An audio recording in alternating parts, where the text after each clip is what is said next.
Welcome back, dear listeners, to another quiet journey through winning paths. Today we step off the beaten track, where ancient wisdom meets the still focus of archery. You might wonder what bows and arrows have to do with philosophy, but bear with me, there's more here than meets the eye. Archery isn't just sport or tradition, it's a living act of reflection. Every drawn breath and loosed arrow carries echoes of Plato's perfect forms, those unreachable ideals that shape our striving. In each careful aim we touch something eternal. Aristotle too joins us on the field, reminding us that virtue grows through practice, patience, courage, temperance. Every shot teaches balance, his golden mean made visible in the motion of the hand. So today we walk a path of thought and stillness, where archery doesn't just shape muscle, it shapes the self. It teaches through silence, presence and honest movement, whispering truths no words could fully hold. There is no fault nor detriment in facing bare the cruelty of world. This is how I see philosophy, but don't assume anything until you get into my train of thought, for I might surprise you yet. Imagine now, not just a tool or a sport, but a whisper that survived since we first dared to shape the world with our hands. Archery, it doesn't shout its purpose, it waits. And in the waiting, teaches, think of the bow not as invention, but inheritance, curved wood and sinew remembering things we've long tried to forget. There's an honesty in it, a promise wrapped in tension, the promise that if you breathe right, steady your heart, and let go with grace, something true will fly from you. You see, it's not really the arrow we're chasing, it's the silence after. The art of archery is older than history and younger than every person who's ever drawn a bowstring in the hush before dawn. Born in bone, flint and fire, it once meant food, survival, protection. But then, as with all things we survive, it became more, a discipline, a mirror, a way of listening to the self by aiming beyond it. In every age it has changed its clothes, from war-draped leather to monkish robes to synthetic suits, but it's never abandoned its soul, the quiet challenge between intent and act. What draws us in isn't the thud of impact or the score, it's the breath taken before. That drawn moment where you stand alone with the question, are you ready to let go? There's a holiness in it, like mass said under trees or psalms whispered across frostbit mornings, a pause pregnant with possibility. The archer doesn't just contend with distance, they contend with themselves, every shot a summoning, every miss a reckoning. And isn't that the whole of human striving, to align the inner motion with the outer arc? It's not just physics, it's faith, a kind of prayer that doesn't ask for result, only clarity of effort. In this way, archery becomes a conversation, between hand and eye, will and world, self and silence. Look east, and you'll see how others knew this truth long before we dared to name it. In Japan, Kyudo turns the archer's stance into ritual, the shot into pilgrimage. The bow isn't a weapon, it's a guide.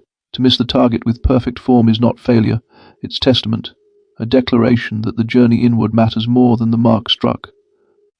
And in ancient Greece, where Plato and Aristotle stitched philosophy into every fibre of life, archery fit easily among the virtues. Plato might have seen the archer as a metaphor for the soul aiming beyond shadow toward the form of good. Aristotle, more grounded, might have admired the practical balance of it all, the telos of the arrow, the phronesis in the archer's poise, the golden mean struck not in hitting, but in the grace of release. Is this not what we strive for, in writing, in living, in love? That blend of discipline and drift, precision and surrender. The bow teaches what few things do, to hold tension without breaking, to act without forcing, to aim not for perfection but for presence. Across centuries and cultures, archery has served as symbol and story, used by mythic heroes, divine agents, and quiet hunters. But today, stripped of ceremony, it still has power, not because it kills, but because it clarifies. It's a way to re-enter the body, to feel the wind again, to measure time in heartbeats, not schedules. In a world that hurries us toward outcome, the bow says, wait, breathe, attend, not to the noise outside, but the hush within. And perhaps that's what keeps it alive, not just tradition or sport, but the hunger for something real, a discipline not of winning, but of remembering, not domination but return. And in this way the archer's path remains open to all who seek to walk it, not as heroes, but as humans, faltering, aiming, letting go. What lingers after the shot has flown and silence falls again is not triumph or regret. It is the echo of having tried with your whole self, and that, quiet as it is no small thing. Perhaps in the end the arrow never mattered at all. Perhaps it was always about the draw. So come along with me, won't you? Let's take the road where thought meets touch, where the dreams of old philosophers still hang like mist on a wet morning. There's something in Plato's gaze, stretched far beyond the bend of the world, that still finds us when we stand alone with a bow in hand. And Aristotle, sure, he's the fellow with his feet in the dirt, pointing to the shape of the land, saying, "Start here, and we'll find the way." What I've found, standing in fields with nothing but silence and the soft breath of wind, is this: the arrow teaches you things no book ever dared. The perfect shot isn't in the hitting, it's in the trying. It's in the stillness just before the string hums. That moment, fleeting as a trout's flick in shadow, is where a bit of your soul slips out and says, "I'm here, I'm trying." Plato'd call it a form, capital F, the real thing behind the thing. But you don't need ancient Greek to know the feeling. We've all stood there, eyes fixed on a point that's never quite within reach. The ideal's out yonder, always a step ahead. You aim not because you think you'll strike it clean, but because in aiming you become something sharper, steadier, more true. And that's the work, isn't it? Not the hitting, but the aligning. Not winning, but becoming. The lad down the road, Seamus, old carpenter's son, he once told me that learning to saw straight taught him more about truth than church ever did. Same with archery. You can't lie to the string. It won't listen. It shows you as you are, every twitch and tremble. But it also gives you grace. You draw again. You breathe. You get better by being broken, slow and honest. Aristotle might have nodded at that. He loved a good habit. Not in the dull sense, mind you, but as a shape you build into yourself like muscle from stonework. He'd say virtue is the mark you leave on your own spirit through choice, through steady hands. And sure, what is shooting if not that? Not just the act, but the echo it leaves inside you. A kind of quiet honor, a way of facing things. The world these days moves too fast to catch much meaning. Everything's measured, timed, and posted.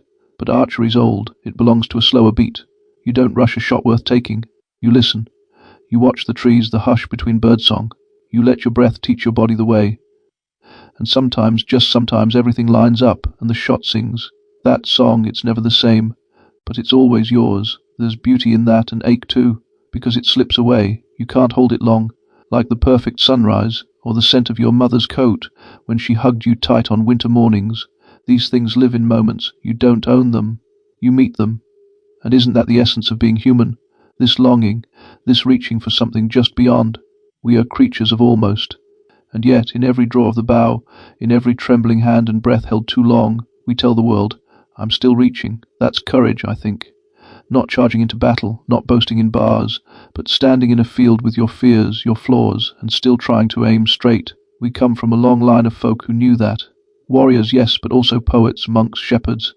People who knew how to carry silence without shame, who sang not to be heard but to remember. And when we draw the bow now, it's their voices that guide us, even if we don't hear them clear. The Greeks had their forms. We've our ghosts, and yet the lesson's much the same. Aim true. Accept the miss. Learn the weight of your own hands. That's where the real journey lies, not in the hitting but in the drawing, not in the finish but in the going. And if along the way you find a glimpse of grace, well then, you've found something worth keeping, even if the arrow doesn't land. Plato, for all his lofty ways, understood something the body knows before the mind can name it. He spoke of good sport, not as a test against others, but as a kind of music made between the soul and the limbs.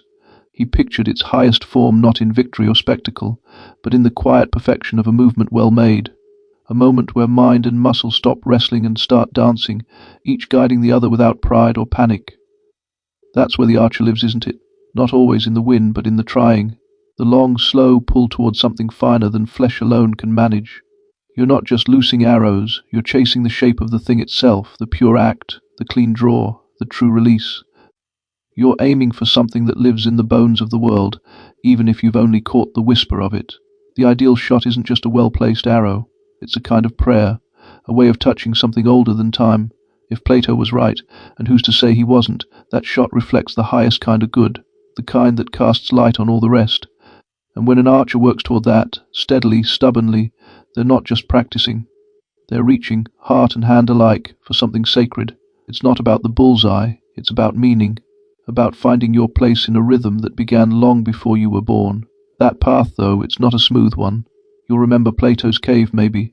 He spoke of people chained in the dark, staring at shadows cast by firelight, mistaking flickers for truth. But then one breaks loose, stumbles upward, eyes aching in the sun. He learns what the world really is, not shadows, but things, not guesses, but knowing. Every archer's been there. Early on or deep into it, you find yourself stuck. You're doing the same thing over and over, expecting it to land different. You chase gadgets, you mimic someone else's form. You score a lucky shot and think you've cracked it, but it slips. The next dozen go wide and the doubt comes in like tidewater. That's the cave. And the shadows are all the things you've been told, all the shortcuts, the half-learned habits. A crooked stance that feels natural because it's familiar. A rushed release you've taught your muscles to love. Coaches who mean well but offer only fragments. Thoughts in your own head that tell you you're not built for this. They're not lies exactly, just partial truths that have gone to seed. The hardest part then is turning. Seeing those flaws and facing them straight, not with shame, but with a kind of hungry curiosity. Why does the shot wobble? Where does the tension break? What have I leaned on that doesn't hold? That first moment of clarity, when you stop blaming the bow or the breeze and start listening to your own body like a thing worth hearing, that's the fire behind you, flickering off the chains.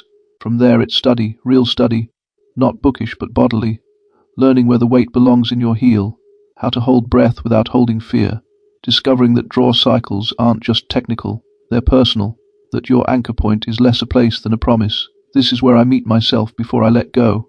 It's slow work and sore. You'll lose shots before you gain them. You'll curse old muscle memory as it fights back. You'll feel awkward in your own skin.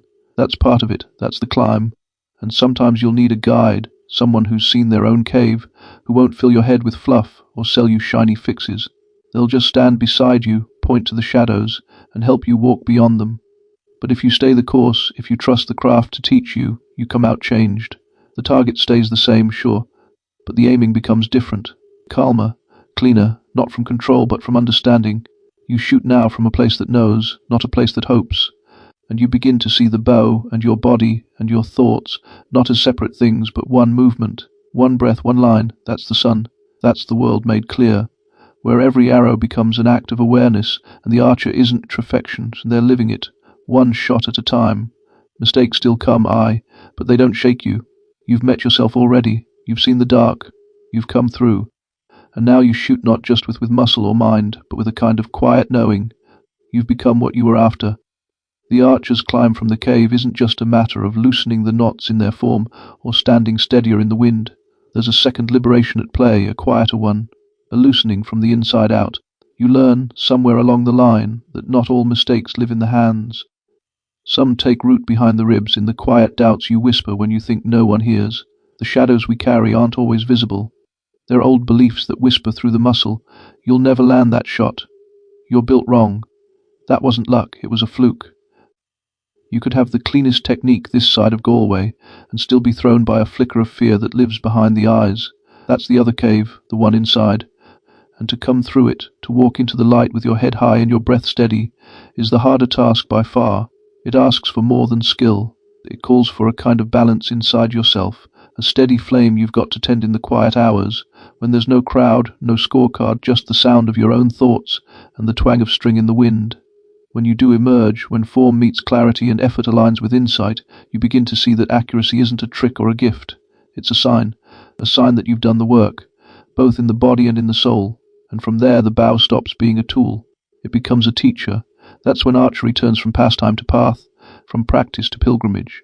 And Plato, strange old thinker that he was, has a fine way of describing what happens inside a person on that kind of journey. He spoke of the soul as a creature made of 3 parts, each pulling in its own direction. There's the head, where reason lives, always chasing what's true and lasting. There's the chest, where spirit stirs, pride, courage, the hunger for honor. And down low in the belly sits appetite, always reaching for food, warmth, comfort, delight. Now these 3 don't always agree, and that's where the struggle lies. He paints it better still in the tale of the chariot. Do you remember it? A charioteer steering 2 horses, each with a mind of its own. One horse is bright-eyed, strong in discipline, eager to rise. The other is wild, snorting at every distraction, straining for pleasure over purpose. And the driver reason is meant to hold the reins tight, guiding the pair not toward any hill or market, but upwards toward truth. It's not a clean ride, never was. But when the driver holds steady, when the noble horse lends its might and the wild one yields, then the soul flies. Then it climbs toward a goodness that's more than personal reward. It's shared, it's felt, like a story passed round the fire that leaves the air warmer than it found it. The archer's soul, if we can use such a word without sounding grand, works the same way.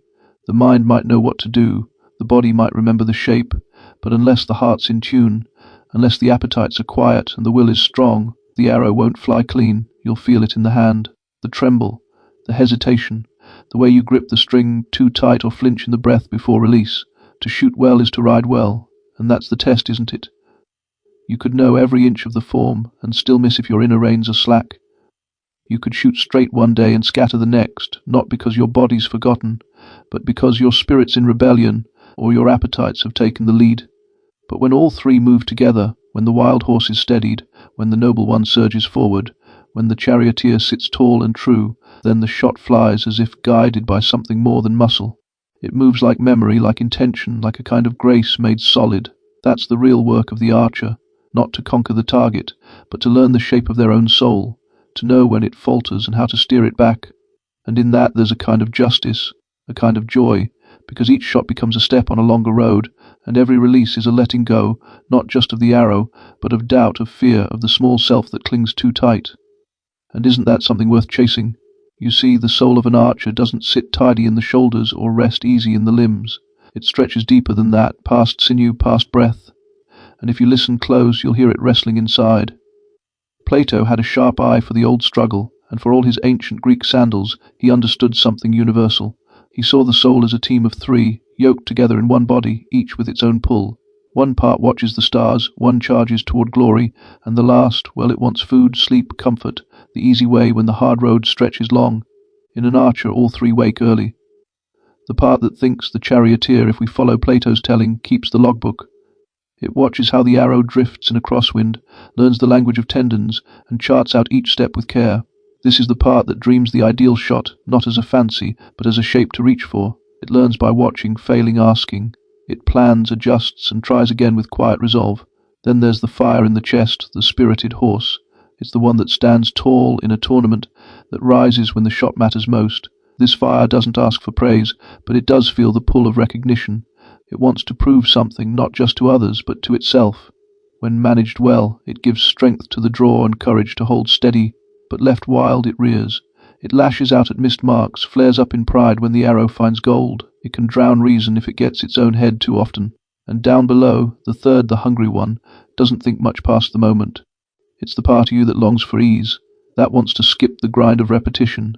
That says, it's cold today, rest a while, or you've done enough. It's the slouch in the stance, the glance toward distraction, the need for comfort before discipline. Now the good archer, the archer with more than luck on their side, doesn't silence these voices. They steer them. They let the reason guide the reins, firm and measured. They allow the spirit to push, but never to tip the cart. And they keep the appetites in check, not banished, but given a place that won't steer the path. This in its own quiet way is justice, not the kind carved into courtrooms, but the deeper kind, stitched into the self, each part of the soul doing its job, none vying for rule. That harmony is what builds consistency. That's what shapes a craft into a calling. And here's where Plato speaks true again. He saw sport in three shades. At its lowest, folk chase gain, money, titles, pride. The middle rung belongs to glory seekers, hungry for applause. But the highest form of sport, he said, is something closer to art, or prayer, or poetry. At that height you're not battling an opponent, you're facing yourself, and not in conflict, but in communion. You draw, you anchor, you breathe. And if the arrow flies clean, it isn't for the prize. It's for the moment that lives just beyond perfection. That's the mark of the philosophical archer. And it's not made in one season, nor in a weekend workshop with fancy tools. It's forged in hours spent alone with your breath and a stubborn bow. In missed shots that sting more than they should, in learning to smile at the wind, in knowing your nerves and staying anyway. There are tools, sure, ways to still the mind, to see fear for what it is and let it pass, to turn frustration into fuel and fatigue into rhythm. These things aren't extras, they're part of the training, same as grip and sight and draw length. A full regimen shapes the body, but a fuller one shapes the self. And that's where mastery begins. It isn't about perfect form in every round. It's about becoming the sort of person who can hold that possibility without shaking, who meets the moment with grace, even when the hands tremble, who keeps the horses in line and the chariot moving forward. So the archer's journey is not one of target after target, but step after step within the self, a kind of pilgrimage made one shot at a time. And with each arrow sent into the wind, you offer a piece of yourself, gathered, tempered, and aimed with care. That's a life's work, and a good one. When you leave behind Plato's high clouds and turn your gaze to Aristotle's steadier soil, you feel a shift, not a loss, but a rooting. There's comfort in the way he looks at things, like a craftsman holding wood in his hand, testing the grain, thinking aloud about what it might become if guided right. He speaks of telos, the end of a thing, or maybe its soul's hunger, its reason for being. You don't need Greek to get the sense of it. You know it when you feel it in your chest. A bow that draws clean releases smooth. An arrow that holds its line like a thought well spoken. They're doing what they're made for. And there's a kind of beauty in that, isn't there? Think of the bow. Its telos is simple, to hold energy and let it fly. The better it does that, the more itself it becomes. Same with the arrow, it's meant to travel clean, fast, true, to carry your intent across the space between here and there. A good arrow doesn't wobble, it doesn't waver. It remembers the hand that loosed it and holds the line. And now, what of the archer? There's more to them than grip and stance. According to Aristotle, the archer, like every person, carries a telos of their own, and it's bigger than the range, bigger than the score. He called it eudaimonia. That's not just happiness, mind you, not the smile on your face kind. It's the deep kind, the kind that roots in a life lived rightly, not perfect but purposeful. A life shaped by choices that build on each other like stone on stone. A life where skill becomes second nature and virtue isn't preached, but practiced. In that view, the archer's goal isn't simply to hit the mark. That's just the first layer. And sure, it feels good. There's a thrill when the shaft finds center, a soft gasp maybe when the shot breaks silent and true. But Aristotle would say, don't stop there. That's a signpost, not the destination. You're meant to shoot well. Not once, not by chance, but again and again through rain, ache and doubt. To draw the bow with care, to release with grace, even when the wind mocks your aim. That's the deeper telos, your reason-made action. The Stoics echoed this later in their rougher Roman way. Cicero said it plain, the task of the archer is to aim well. The target is beyond your control. The shot, though, that's yours. And isn't that the truth? The field doesn't promise fairness.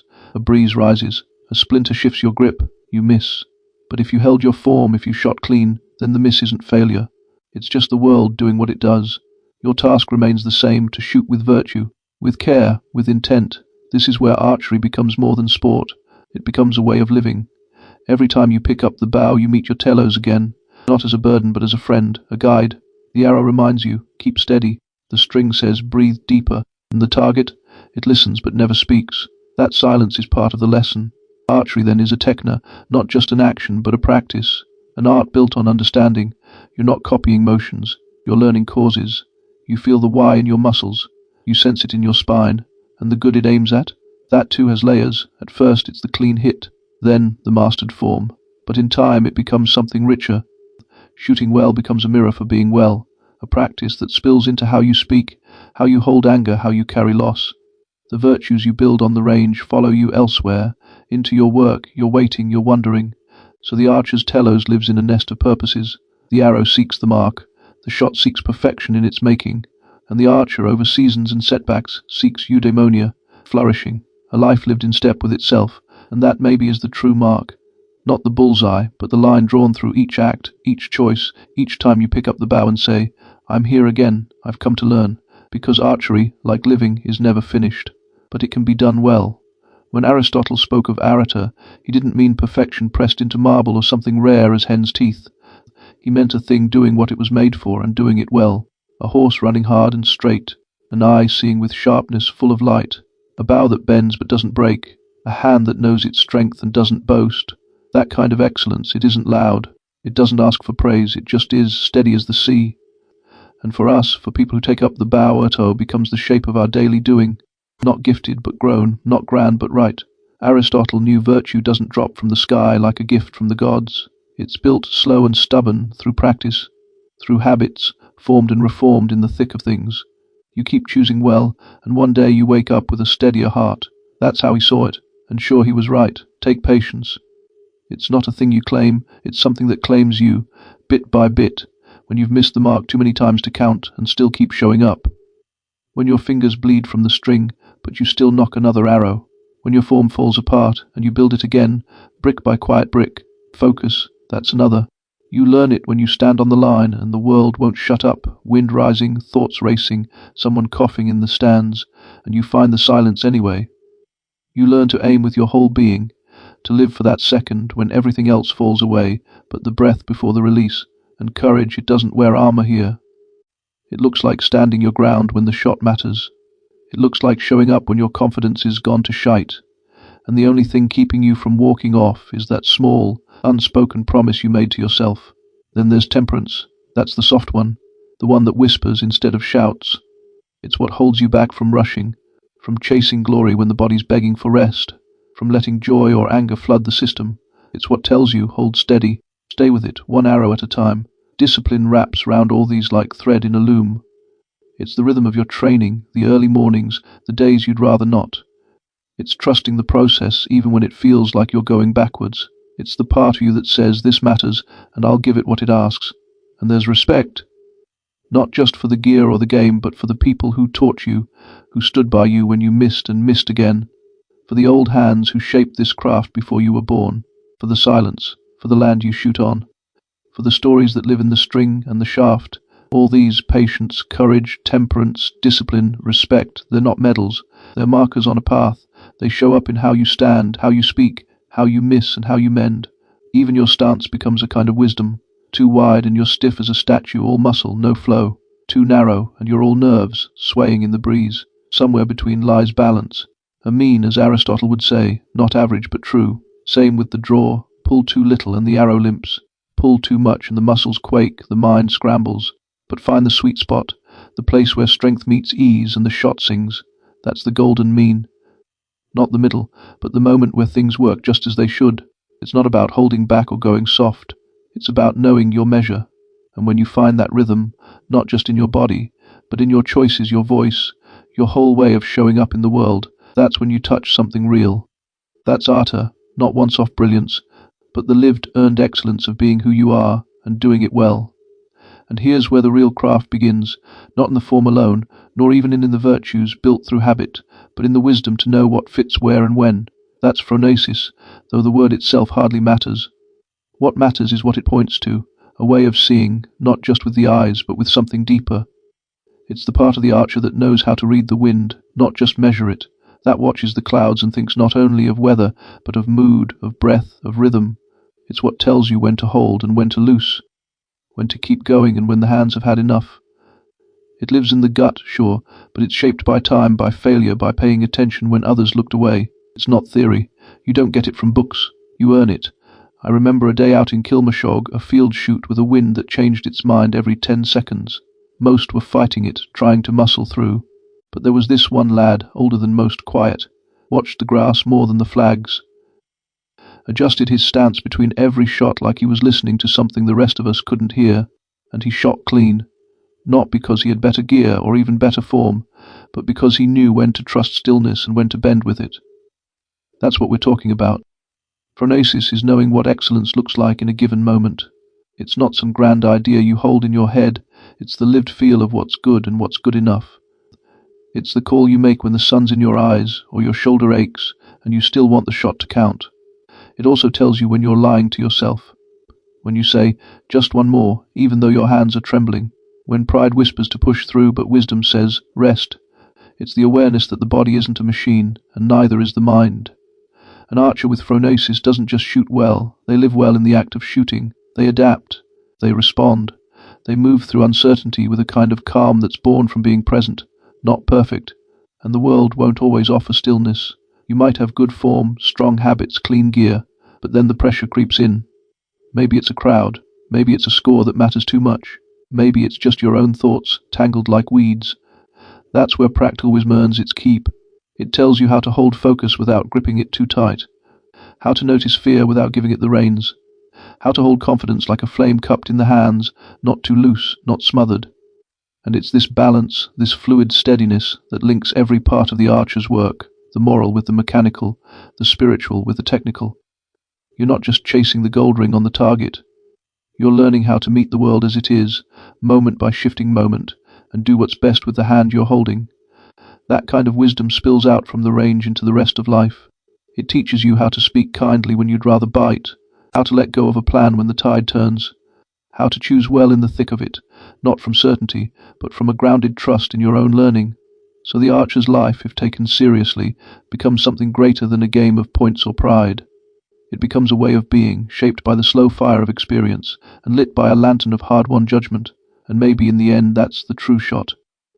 not the one that hits center, but the one that's loosed with intention, steadiness, and just enough courage to call it your own. When the wind rises during a match and the clock ticks like a pulse in your teeth, phronesis whispers steady. It tells the archer when to hold and when to let fly.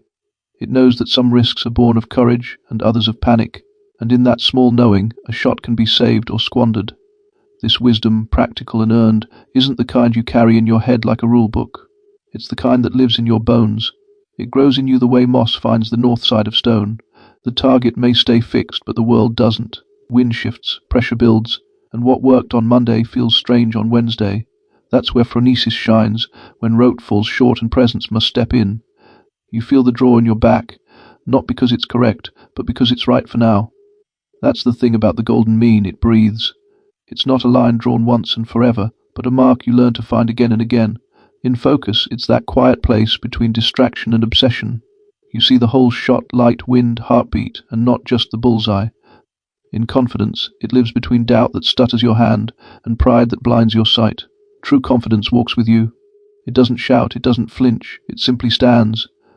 And all of this thoughtful striving, this learned balance, draws the archer towards something greater than medals. Aristotle called it eudaimonia, not joy for its own sake, nor ease of living, but a life shaped around purpose, virtue, and the honest work of being fully alive. It's the kind of life that grows from doing things well, not just technically but truly.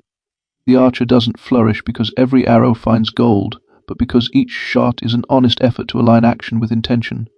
They draw the bow not for applause, but because each draw is a chance to meet themselves again, and maybe in time become someone worth meeting. There's a quiet gladness in that, a joy not made of moments but of meaning. You feel it when the shot breaks clean and the world goes still. You feel it when form and thought and heart sit together like friends at dusk. You feel it when you miss, but miss well, because you knew the wind and still you tried. And so if Techna teaches the hands and Ara shapes the heart, it is phronesis that sees the world and says, now is the time. It draws from memory, yes, but acts in the moment. It knows that the best shot isn't always the boldest or the safest, but the one most fitting, the one that fits you. And over time that wisdom moves beyond the range. It walks with you in hard talks, in quiet grief, in small kindnesses done without thinking. The archer who learns phronesis learns how to live, not just shoot. So we circle back now to where we began, to Plato's ideal, to Aristotle's grounded path. The philosophical archer is born from both.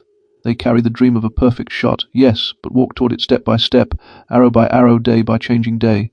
They know the cave and the light. They know the fire of the spirited soul, the tug of the appetite, and the calm hand of reason that must guide the lot. They train not only for competition, but for clarity. They master form not for applause, but for the sake of doing something well, because in doing it well, they meet the world without flinching.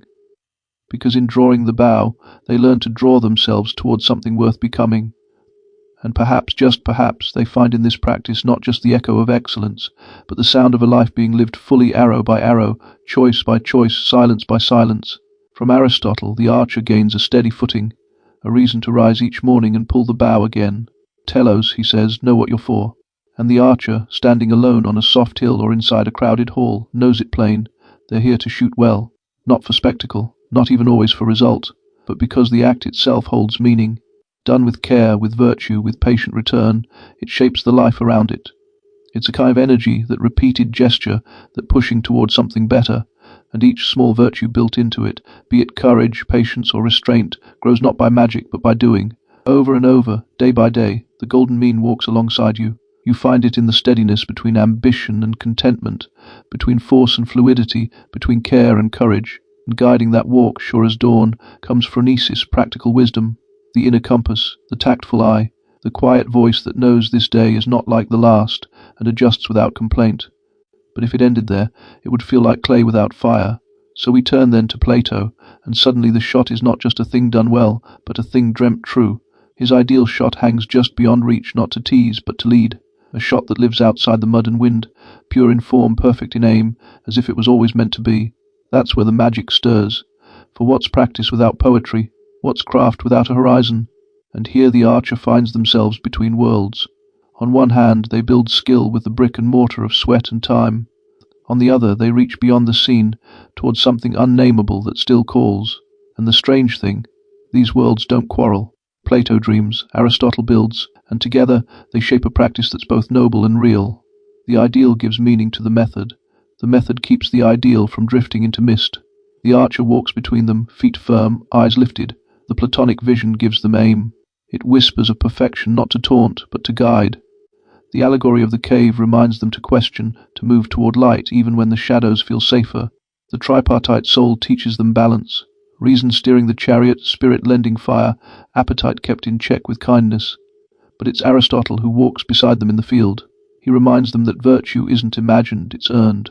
That excellence is something done, not just understood. That phronesis isn't about knowing right, but about choosing well again and again, in the real weather of a lived life. And those two ways, once thought divided, begin to rhyme. Together, they give the archer not just direction but depth, not just a craft but a calling. Scholars have long tried to draw lines between the old masters, but when you're holding the bow in your own hands, the lines blur. What matters is this: Plato offers vision, Aristotle offers the map, and both point toward a kind of life that's shaped by care, guided by thought, and elevated by beauty. You see this harmony not just in books, but in bodies, in archers who know the rules yet move like artists, who shoot not just for points but for truth, who find joy not only in winning, but in doing something as well as it can be done. This is the philosophical archer. They do not cling to one path, nor do they wander lost between many. They hold the tension between ideal and real. They stand where form meets function. They draw toward a center that lives both inside and just beyond the ring. And when they shoot, when they truly shoot, it's as if the arrow carries a little bit of both worlds, the shape of perfection and the weight of practice. That, perhaps, is what it means to live well. The philosophical archer, then, is not simply one who shoots straight, nor are they content to polish technique like a coin in the pocket, nor drift through dreams of unreachable ideals with their feet dangling off the ground.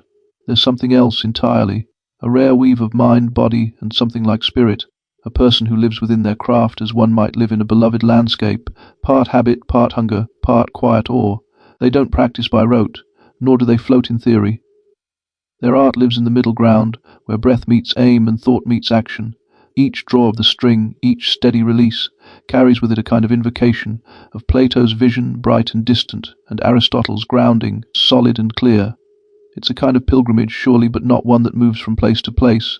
It's a journey taken in circles, in practice sessions that repeat but never repeat, in misses that teach, in hits that test the ego, in the learning of wind and weight and will. The Platonic ideal, that perfect, unerring shot, hangs always just ahead, not to tease, but to lead. It reminds the archer why they began. It holds them to a higher standard. It gives shape to the longing that keeps them coming back to the range when the weather's rough and the body aches. Yet without Aristotle's clear-eyed wisdom, that ideal might become a burden, a star too distant.